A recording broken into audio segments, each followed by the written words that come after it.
Hello, I'm Mackenzie, and this is my Jesus story. I first came to Winona State in the fall of 2020. Definitely got into all the drinking and partying and not good.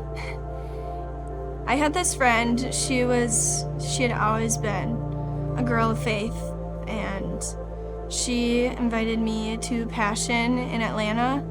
Tens of thousands of people just on fire for Jesus, and it was such an experience for me.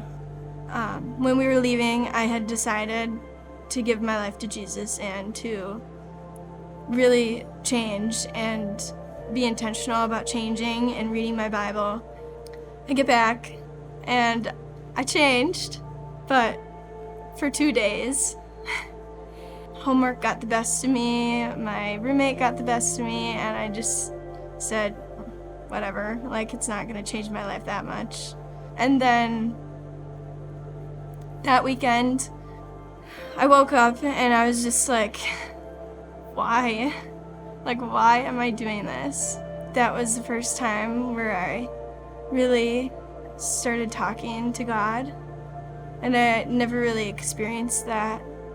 Then that next Thursday, I was walking to class, crossing the street in the crosswalk, and I was hit by a car. I had several skull fractures, traumatic brain injury, still have a brain injury, and long-lasting effects. Broken tibia, fibula, and clavicle on my right side. Mom got the call at work, she's a teacher, and she thought I was having car troubles, and she finds out that they're airlifting her daughter. And my mom asked what bones in her skull, and because she teaches medical terminology in all those classes, and she's telling them, I know the bones, which bones are they, so she could get a good idea. And the doctor goes, all of them. Her skull is like an eggshell. And then she immediately leaves, calls my dad, my brother. They all rush home from work, and they told me it was the worst ride down. They didn't say 2 words. Went into skull surgery right away. They decided to wait to do leg surgery and shoulder surgery to keep an eye on brain swelling. But since it was one of the coldest days of the year, which I love, God moment, we think that why I didn't have as much brain swelling was because it was so cold, and because I had a depressed fracture, I think on my right side. I did not see my neurosurgeon for 6 weeks.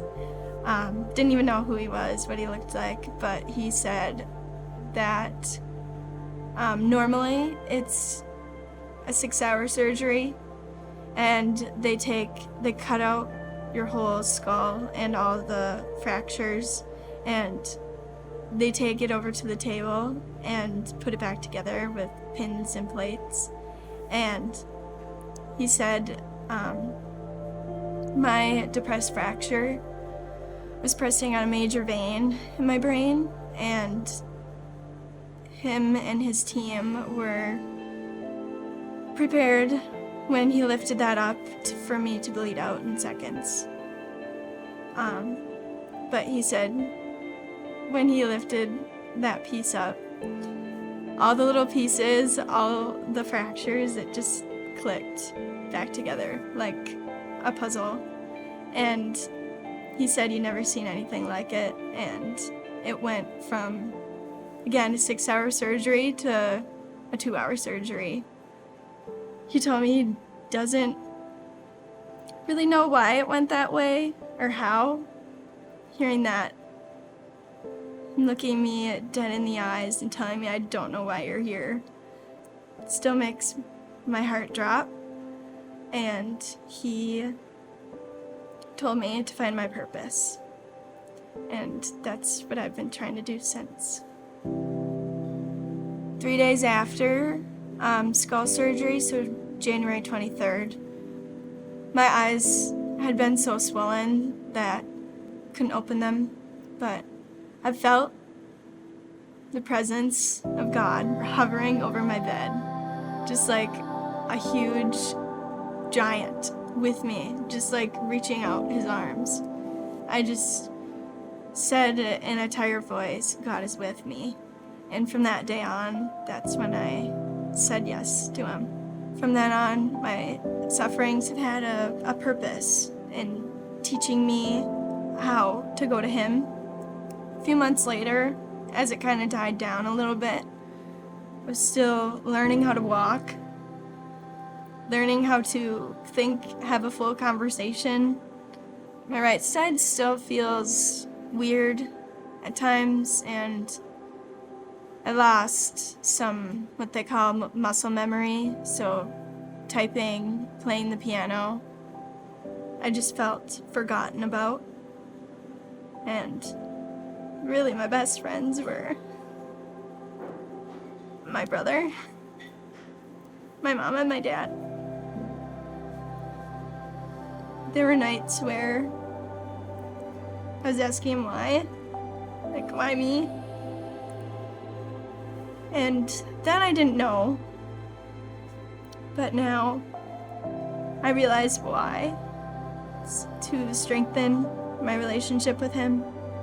I'm still learning, definitely. I am not perfect. One stupid little thing is having my whole entire head shaved as a 19-year-old girl. I don't want that to be my identity, but it was, and definitely humbled me. And I needed to be humbled, and I needed to be moved out of that environment. So he allowed it, so I would get out of that environment for a year. And I think that's why I cannot be moved in my faith right now, is because I spent so much time with him.